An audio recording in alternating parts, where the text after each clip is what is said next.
Just the stats, Reggie Johnson, Eugene Morgan coming to you from Love City of Atlanta. And Eugene, the day I dreaded to talk about as an Alabama fan has arrived. Mm-hmm. And I did not want to have this conversation. This early in the game, I mean, we watched Bryce last year.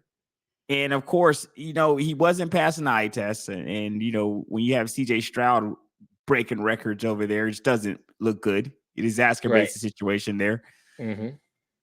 But I didn't think we'd get to the second game in the season, 2 games into his sophomore season, and he'd already be hitting the bench, as it has been reported in Carolina for the Red Rifle, Andy Dalton. And as much as I hate the decision, man, and you sent me a Mel Kiper tweet where he hates the decision as well, kind of crapping on the Panthers there. Yeah, and I do believe there's some culpability the Panthers have, but I don't know where the most culpability is, because when I'm listening to, for all of the people who talk about Bryce Young in glowing fashion, kind of stick up for him in certain ways here and there, I feel like he has kind of made his bed to a certain degree. Like the stats just are not good. They're not good. They're not good. They're in no stretch. There's no way I can look here and say, well, maybe if this had happened or maybe if that had happened. The stats just aren't good. I don't know if you can once a young quarterback has been benched, I don't know if he can resurface on that same team. Yeah. And still be the player you thought he was going to be. Who do you think deserves the most blame here? I kind of believe what Mel was saying, because when you have a young quarterback, I feel like young quarterbacks and older quarterbacks are kind of like the same, right? So the first thing you should always address with a young and old quarterback is you have to have an offensive line. You've got to give those guys time. I mean, I know we're not going to talk about it, but look at Caleb Williams. He's getting killed out there because his offensive line is horrible. Very true. So I just think, I know he doesn't have the weapons, but at least give him the protection to see what we've always seen in Alabama. Because one thing I've always loved the one thing that always scared me about Bryce is his poise. And I just don't think we've had that moment to see him shine in his poise in the league. So I think that's where I get upset, because I was always scared of Bryce Young. As a Georgia fan, I was scared of him. And I remember in the championship game, and it was like, oh, we're up by 8 with I think it was most close to 2 minutes left, and Bryce Young has the ball. Like, those moments scare me when he was a college quarterback. I just think it's there. I just think you got to give him something. You got to at least build around him. I mean, look at your team. Look at the Steelers. I know it's a small sample size, but look at Justin Fields. Look, it's like they're playing to his strengths. And look, they're saying, don't turn the ball over. Let our defense play, and we'll win the ball game for you. Just play simple. And I think that's where they haven't let Bryce, they haven't let him be able to get to that point, right? To be able to, get to those moments. Like, okay, build that confidence with each other. Yeah, and I kind of agree there. And when I was looking on PFF, and this may be surprising to you, because I was looking on PFF and I'm trying to figure out where their line ranks. How bad is Carolina's offensive line? Because I was having this conversation with somebody today that was very passionate about Bryce being benched, and they were upset. They were saying the same things. Man, this offensive line is horrible, but you may be. Where do you think Carolina's offensive line is ranked from which you have seen so far? I mean, if I'm looking at it, I would say bottom of the league, but I feel like you're gonna tell me a different story here. So I want to know what's the real. Where's the PFF rank on them? Okay, the PFF rank for Carolina, and this is not good news for Bryce, is 20th. And It's funny because in the particular conversation that I was having with this individual, we were also discussing they were mad that Bryce didn't go to Houston. They were like, why couldn't he go to Houston, where everything would have been so much better for him there? Well, Houston's offensive line is ranked 22nd. They're ranked worse than Carolina's offensive line. Okay. Bengals rank worse. Even the 49ers so far aren't ranked great on the offensive line. They're not doing great here. So I'm thinking for all of the things, for all of the reasons we may give for Bryce not to be doing well, and I wish there was more of them like that were legitimate reasons, because I believe there are some. Yeah. I think that when you're a pretty good quarterback, you get over these things. You kind of survive them. If you're a good quarterback, you might look back and say, man, that person had a terrible offensive line. It's a miracle they did anything. But a lot of times they did something. We look at Bryce here. It's hard to imagine any quarterback, even the one I like. Let's look at Bryce over the first 2 games here. 245 yards. That's 2 complete games. 2 complete games, 245 yards.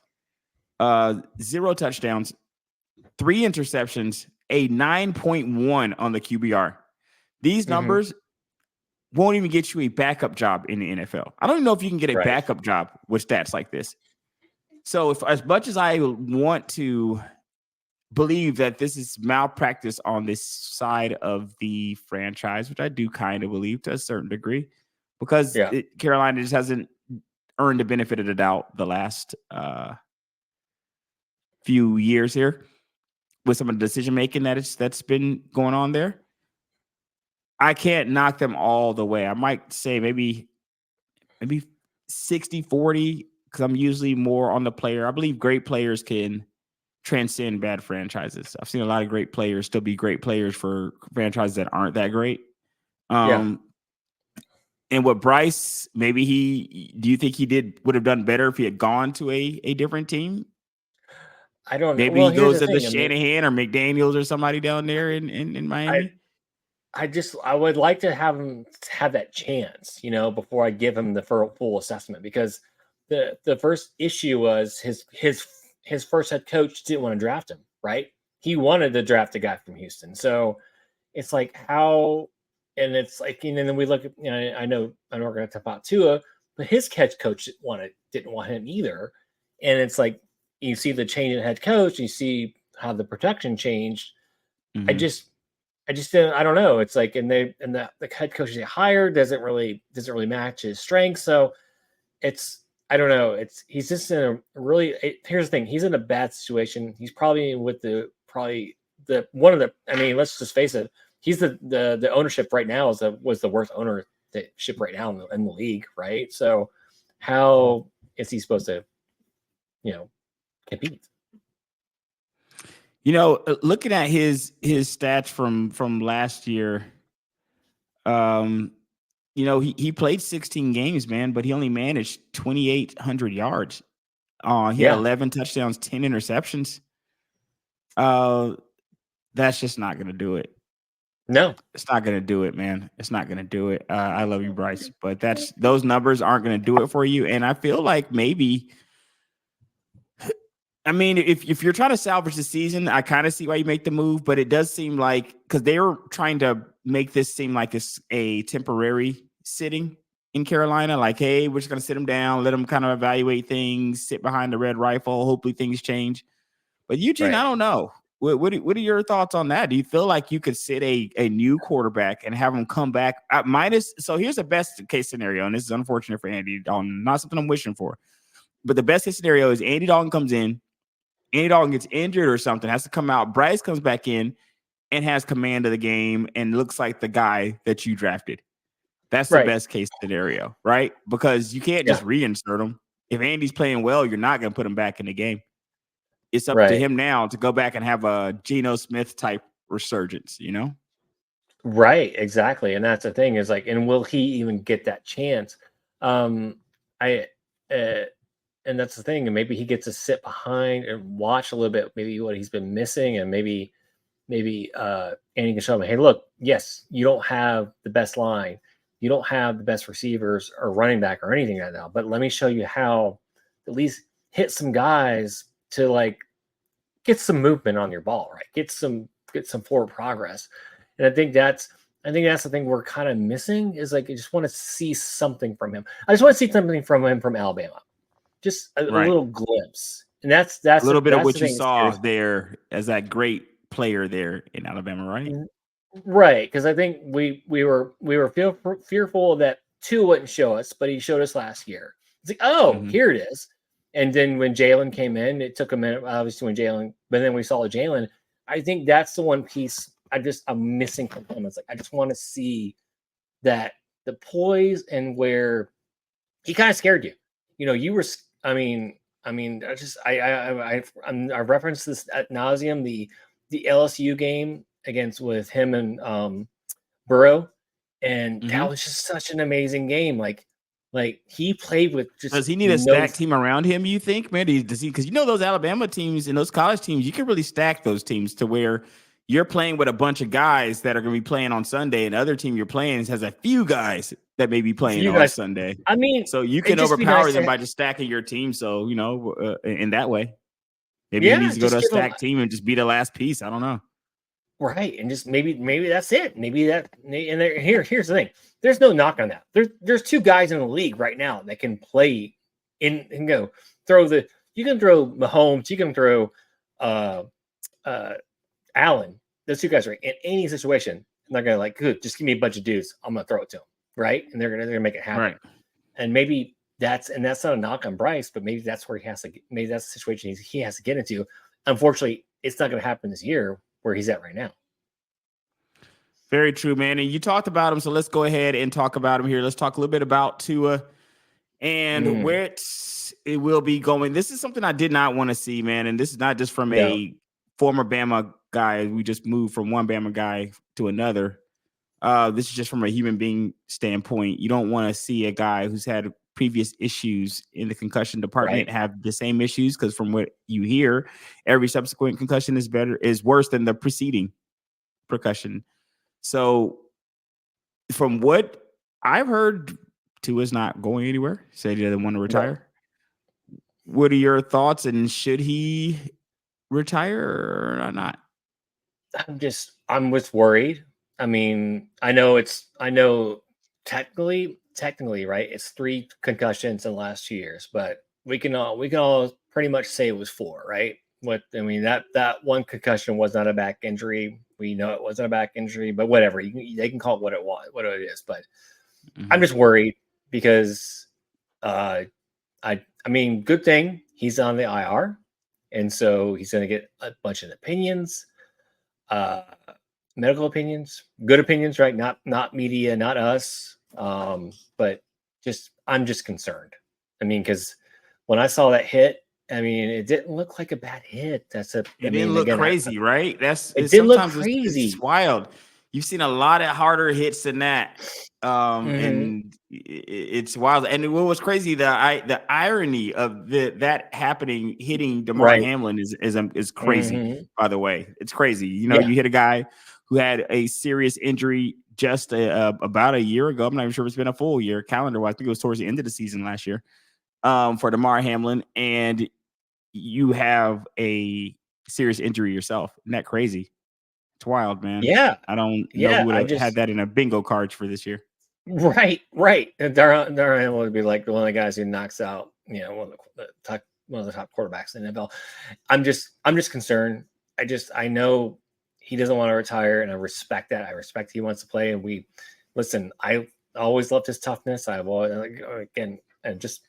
respected his toughness and Hurts and Bryce, but I'm just concerned. I don't want him to just don't want him to get hurt. Long term, that's where you're just worried about him. Yeah, I agree, because he's a young guy.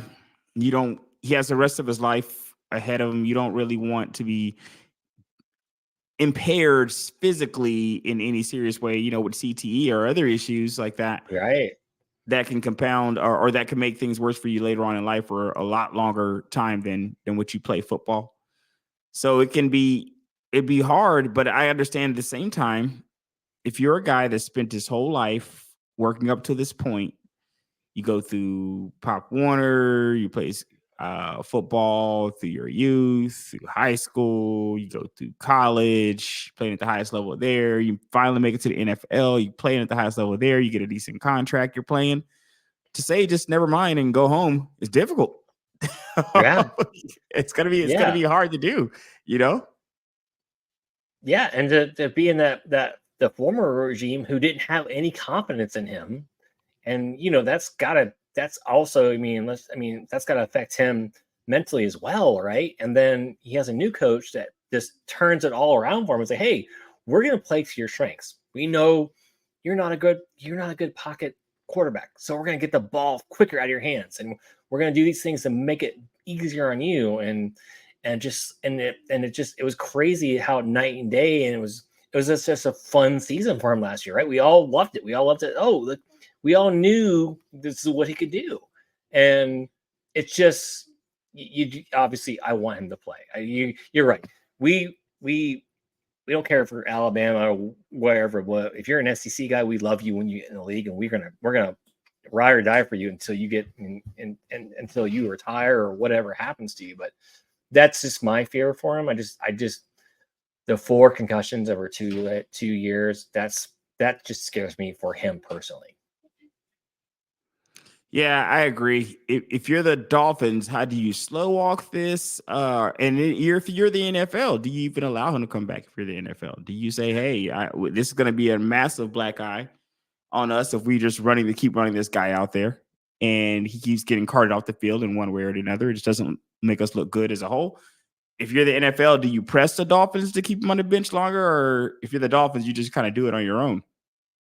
I think the league is never going to step in. So the good part of it is like he's on the IR. So I looked at the schedule. So right, so he has the next 3 games, and then they have a bye. So he essentially has 5 weeks before he can come back. So hopefully he's got good people in his camp, and and good just doctors that are going to tell him the truth. Like, look, this is going to keep happening, or or maybe he has to like do the guardian cap, And again, there's no shame in that, guys. Are they wearing that during the game? I don't know if I've seen any. How many guardian caps have you seen during the game? There's a few. There hasn't been a lot. I think it's one of those things. Maybe you'll see more of that, but man, if they can you talk should if necessary, right? Why not? Right. I think that's one of those things. Like, hey, we'll do it. We love you, dude, but you got to wear this if you're gonna, especially if you're gonna run. I mean, it's a different thing. And that's the one thing when I was watching Kyler Murray the other day, it's like, oh, I think Kyler's figured it out. Like Kyler would like just run and just dive. He did like the whole baseball slide like Russell Wilson used to do. It's like, oh, finally. It's like, just do that, man. Just do the baseball slide and live another day. Like if someone can teach him that, and don't lead with your head, lead with the legs. I think that's such a better move. And maybe talk to him during this time off, and hopefully they can work on that with him. Yeah. It's interesting how quick he came out and said that he wasn't retiring. I did kind of read into that because he came out pretty quick with that. It was pretty a lot fast. of people were throwing it out there like maybe you should, especially after how the game ended. A lot of people were maybe you should hang it up. Maybe it's that time. And he doesn't seem to want to hang it up. And I mean, I guess if you're a Dolphins fan, that's got to be encouraging that the guy is not wanting to hang it up. He's wanting to go out there and give it another go. That means that he must feel like he can for one, right? That's one thing, that you feel like you can give it another go. At some point, are you trying to save a player from himself, do you think? Yeah. At some point, someone's got, I know that's a lot of money, but I know, gosh, I'm just concerned for him. Like I've seen that. We've just seen the stiff, like the fencing art from him just too many times. We're like, oh, when it happened again, it's like, oh my gosh, here he goes again. And it's like, and that's the thing, like you said, like you hit the nail on the head. It didn't even look like a hard hit. That's the thing. It's like it was just like it hit, like he hit into his forearm from what the tackle looked like. Yeah, I just really, I've always respected it. I always liked the guy. I just don't want to see just a bad thing happen to him. Yeah, I think we all share that, in hoping that he does have a speedy recovery and that there's no long-lasting damage here. I will say that if he comes back out again and it happens again, I'm probably going to be out. A life is more important than football. Even though I understand how you pretty much poured your life into it. So a lot of people, Mhm. I understand that if you're the football player, it's easy for a lot of people to tell you to stop because they didn't put their whole life into it the way Yeah, that you had. So it's exactly. easy for It's them to easy say, for "Hey, you and man, I let's to go say sit that. down." To sit down. Right, exactly. But with Mhm. you're like, hell no, I spent my whole life getting to this point. I'm here now. And there's no way in hell I'm going to go sit down now. But sometimes you got to do what's the best for the player, even though the player may be really gung-ho and ready to play. In transitioning here to our Falcons, now, what's great about this game, and the biggest thing about this game was this is what we pay you for, Kirk. This is why we gave you the money. We gave you the money because you can keep us in games like this, so that you can keep us in games like this. I remember texting you when we were down about 7 points and we're saying, hey, this is it. This is why and he doesn't necessarily have to win the game, but at least go out there and make us look respectable. We're paying Yes. you about $50 million a year. Go make it look respectable. I don't care what's going on, right? Because when you pay guys this amount of money, do we care how or why they're not getting their numbers? We don't. You No. give them X amount of dollars, you expect to see these numbers for the dollars you pay. You can't complain about the offensive line. You can't complain about your wide receivers. This amount of money means that there's expectations. And I think he met those expectations, not necessarily from a number standpoint, but from a going out there and having Kirk get the ball with that Yeah. time running down and the feeling that we had a shot returning.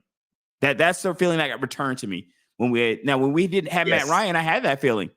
When we had Matty Ice, I had the feeling that when we could give our quarterback the ball with 2 minutes left, and he can possibly go win this game for us. Mm-hmm. Mm-hmm. And now when we had Ritter, as much as I wanted to give Ritter a chance and a decent sample size, he would show glimpses, but there was never that faith that he was going to march us down the field and win the game. Maybe he could, maybe he couldn't. I don't know. But that feeling returned yesterday with us getting the ball to a guy like Kirk and saying, well, he at least has the ability to do it. What were your thoughts on the game? Well, I mean, I just want him to throw it, right? I just don't. It's like I don't. I still want to see more of that, man. I still want to see more of that. I mean, there was like I don't remember what quarter it was, but there's like 3 open guys in the end zone, and he just threw it back in the end zone. It's like if there's a time to just force a ball and get picked off, it's the end zone. Like I'm not getting mad at that. That's the time I'm not gonna get mad at you. If you gonna hum it in there and give a guy a one-on-one chance, like you're Drake London, he's our number 1 guy, right?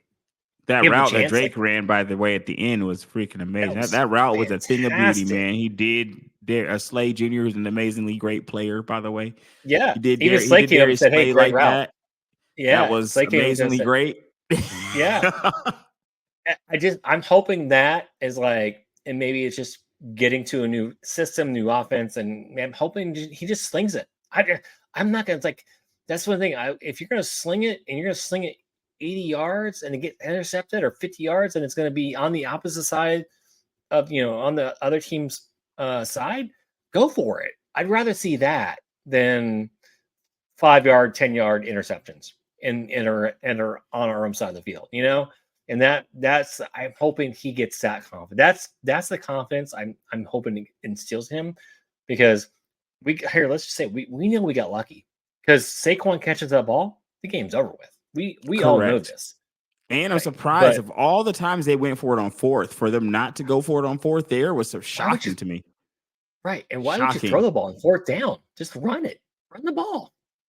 I think you run it and then you run it again. So you run it knowing full and well that you're going to run it. What was that on? No, that was on fourth. Actually, I'm sorry. That was on That was on 4th, but no. still. That was on third. That was on third. That was on your third because they kicked the field goal. Because they kicked the field goal. You're right. They kicked the field goal. So that means you run it, and if you know that you're going to get it close again, you run it. You know that it's 2 down, 4 down territory there. You run it and run it again. And I feel like they can no way in the world. We haven't stopped you up to that point. There's no way in the world. I think it was like 3-4 yards, maybe. I'm not sure. It wasn't 10. So I know that he probably could have ran it a couple times and got it in there. So that they decided to pass it, that 1 yard, Saquon dropped it. Oh, right, man. Yeah, but yeah, I'm hoping for me, just with him, is like that's the Kirk Cousins we've been wanting. Just sling it, and see what happens. Sling it, and man. that was absolutely, yeah. because we're not What do going you to think match about like, our defense? What do you think about the defense out there, Eugene? Looking pretty good, huh? Like we looking really good. I defense mean, keeping us in the game, man. I mean, yeah, not to say they didn't hold them to like 5 or 10, but it's still the Eagles. It's still Jalen Hurts, not easy to do.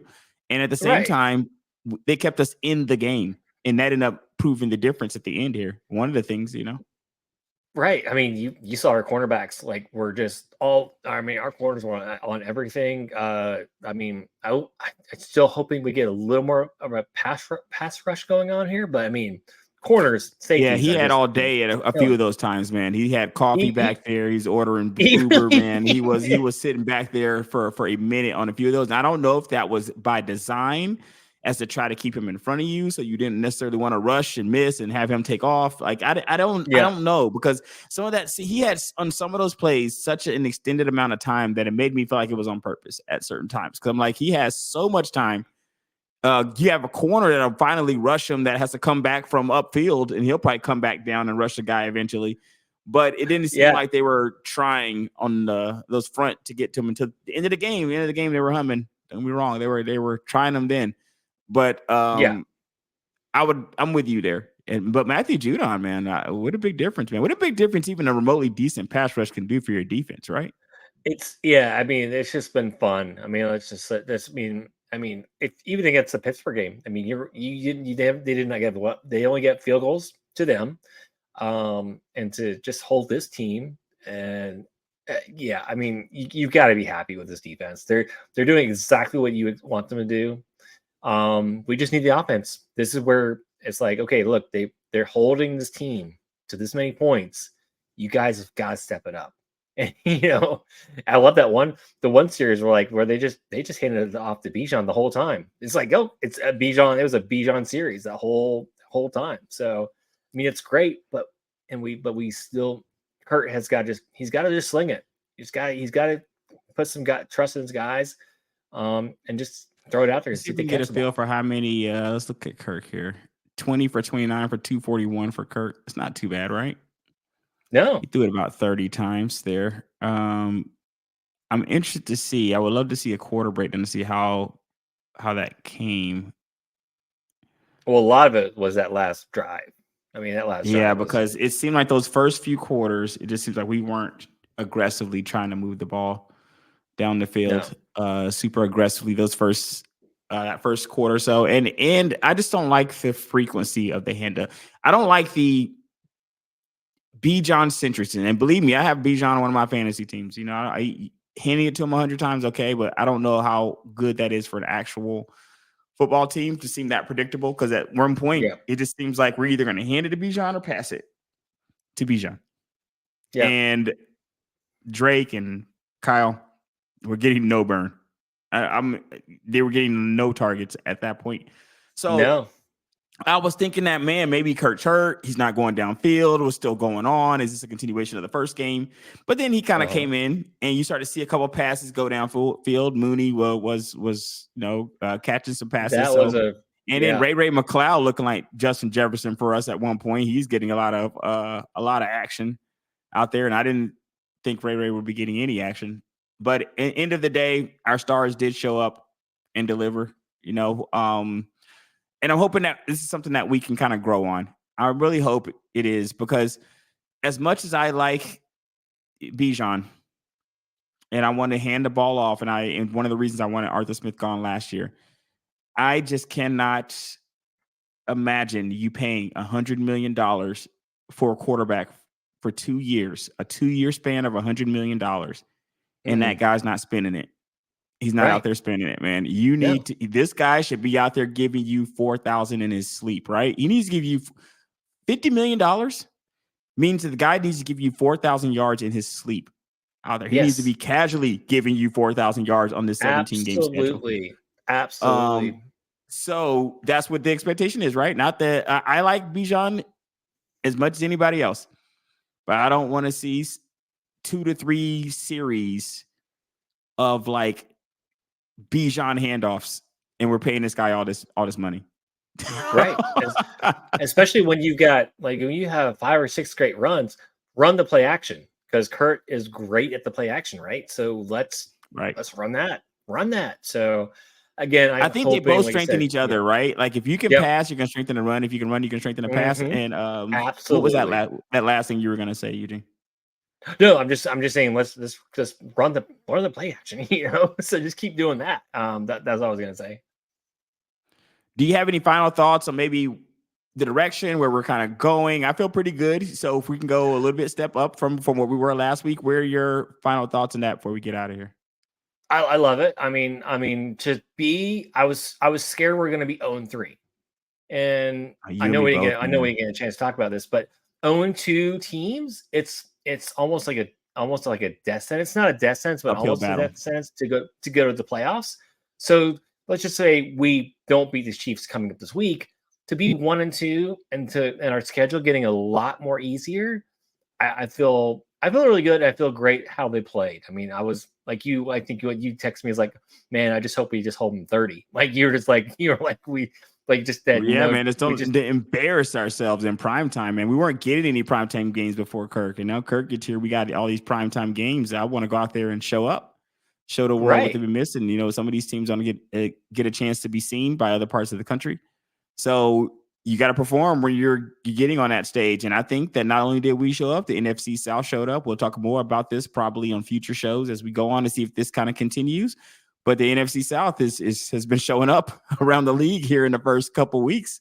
So we were looked at as being the easiest division area, the most winnable division in football. We're the easiest division to win, and we're out there stomping teams. So we'll see kind of if that continues for the NFC South. This is Just the Stats. Check us out, Stitcher, iHeartRadio, Google Podcasts, Apple Podcasts, Spotify, wherever you find your podcast. See you next time.